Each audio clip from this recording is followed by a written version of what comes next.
अन्त यहाँ हामीले पुज्यो हो, यता पुज्यो, त्यहाँदेखि पूजाहरू गरेर हामीले सिधै यता गणेशजीको पूजा गरिसकेर हामी टक्कै यहाँ पूजा गऱ्यो हो।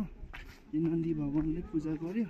अन्त यस्तो छ यहाँ आज अलिकति धुमिरहेको छ हो। अन्त यसरी हामी चाहिँ पूजा गर्दै गर्दै यहाँ सबै हामीले बत्तीहरू बाल्यो, तल त्रिशुल गान्ने जग्गामा पनि हो। अन्त हेर्नुहोस् यहाँ चाहिँ यस्तो छ घन्टी हो, नजारा यस्तो छ हो। यहाँ तल चाहिँ भोग दिने जग्गा रहेछ हो, बलि दिने ठाउँ भन्नुहुँदैछ हो। यहाँ यस्तो छ जग्गाहरू। अन्त यहाँ मुनि चाहिँ भोग दिनुहुँदो रहेछ, हेर्नुहोस् तपाईँले। अन्त हामीले नरिवल आफ्नो दशग्रहलाई शान्ति पार्नुको लागि हामीले यहाँ पूजा गऱ्यौँ फर्स्ट।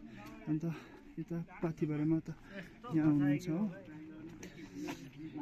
मूल चाहिँ खासमा चाहिँ यहाँ रहेछ, यहाँ रहेछ मूल उयो चाहिँ पाथिभरा चाहिँ जस्तो हो। उहाँले चाहिँ साथीले चाहिँ अब उयो के छोडेर लानुपर्छ भन्ने गर्नुहुँदैछ हो।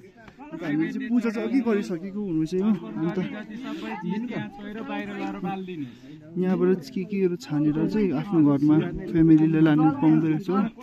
पाथिभरा आमाको तपाईँहरू दर्शन गर्नुहोस् होला सबैजना दर्शकबिनहरू हो। मूल चाहिँ यहाँ हो भन्नुहुन्थ्यो थियो सबैजनाले।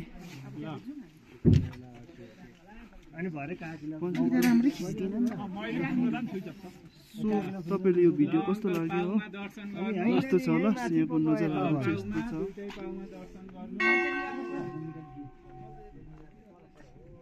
यहाँ पुरा आज त धुम्म लागिरहेको छ हो।